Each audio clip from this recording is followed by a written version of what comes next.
Alright gang, Jason here for the love of tractors, and I am with the new Kuhn Gladiator 1210. This is from SpecCast. It's nicely detailed, all that. You can even see they've got a first production run up here on the card, so I don't know if down the road that's going to make that worth more or not. Doesn't matter to me because this is coming out of the box so we can do this review. So hang on just a second, guys, and let's do that. Okay, got this thing out of the package. So it came with a crappy plastic package, and I don't know why we have to package thing in that plastic package. This isn't like some environmental rant or anything like that, but one, they're impossible to get open. You have to get some scissors. Two, they easily can cut you, as you can see in a couple spots right there. And, that crap never goes away, that plastic stuff. It's just, ugh. Just give us some cardboard or something. Give us cardboard backing, then you can do a little thin plastic cover over it, whatever, I don't care.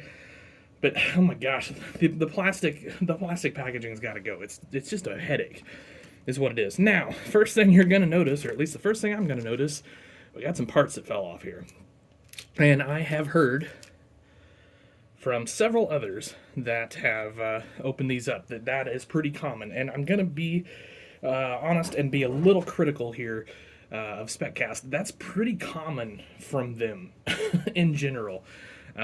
It pretty much any implement I've gotten from them, this has been an issue. So that's unfortunate. Now, I'm not gonna really bash or run them down. They have a pretty tough job to do as far as finding the balance between detail and ruggedness, I guess is probably what I want to say. Durability, maybe. And so that's a tough line to walk. But anyway, obviously didn't do so hot on this one. So it's kind of unfortunate for a toy that cost $42 or whatever it was, that you got it broken right out of the package. So next up, we're going to take a look at the detail, though. This is where this thing's going to shine. Really nice handrails and ladder. Although, I've never been around one of these in the real world.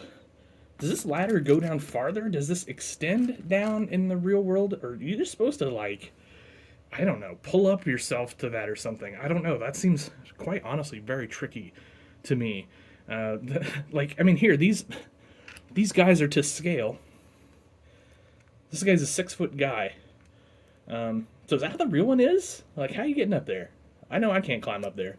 Anyway, just one of the first things that stick out to me on that. We do get the nifty little jack stand that does raise and lower. SpecCast is always great about that. Really nice looking stuff. Then you can see here, I don't know, I kind of assumed these would be like a walking tandem, but maybe they are rigid on the real outfit. I'm not sure. Certainly rigid on this. Do get a nice looking chrome wheel though on that. I do like those. I like the tires on that as well. While I've got this held up, let's just take a look at these row units.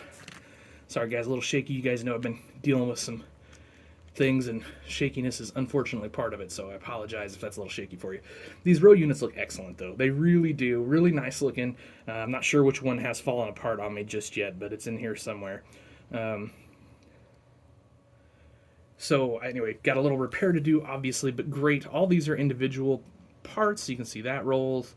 That also rolls. So that's kind of neat. I mean, that's really, and then when you figure this is basically a $40 to $45 toy, I think that's an impressive level of detail for the price, especially in a world where farm toy pricing is getting kind of outrageous. I know that's the biggest complaint I've heard from a lot of people. Trust me, I hear you. We all understand it. We want cheaper toys too. But I think $42 for something that's never been made before and something that's nicely detailed, it's pretty good.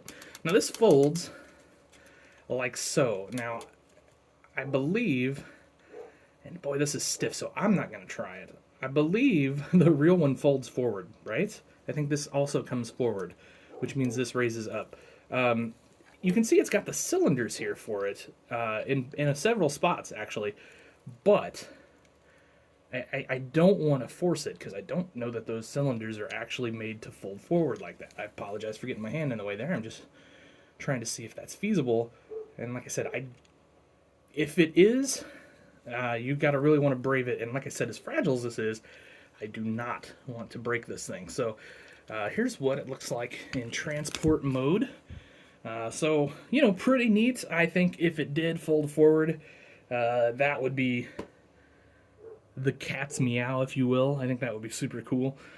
But I appreciate the detail that they've got into here. You know, all those cylinders and everything look great. And maybe if it folded forward easily, it would just be quite a bit more money. I just don't know on that. So again, I understand they've got to make compromises here on certain things. So you can see your fill-up tank. I don't know if that pops off. It doesn't look like it does. That's fine. But nice big tank up here. The Kuhn decals look excellent on here. Very nice, very crisp. Even legible for a guy like me who's having some, who's getting old and can't see so well. Same thing here with the Gladiator on the tongue, the Gladiator 1210, also very legible, very easy to read, at least in person. Don't know if the camera's picking that up too well, but one thing that's kind of interesting about this is this hitch pin is huge. Now, we usually get, we get that drop-in hitch usually, so I'm not sure why we've gone with this, or if we just did it so that we'll hook up to equipment. I guess I should pop that down. And then it kind of, it doesn't quite hook up to the Massey, but the Massey does not have a standard sort of Erdl style hitch on there. Here, let's find something that does. We've got an old Steiger sitting around here. Slides right in.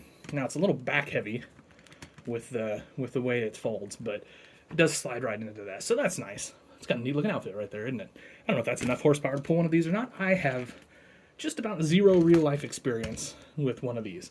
I'm going to go ahead and fold this out again and just take a look at everything. It does fold pretty nicely. As you can see, when it folded up, it stays up, so that's very nice. And then you've got all your handrails all the way around and all of that. So there's definitely some customization potential in this. Like I said, that front fold, that would be cool. And then also running a bunch of lines here is certainly something that would make this a really nice model. So anyway, guys, I guess that'll do it for this one. And hope you enjoyed it.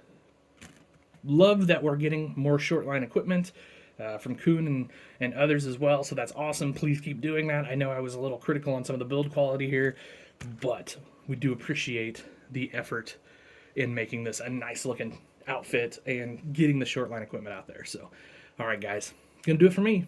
Have yourselves an awesome day. Happy tractor hunting.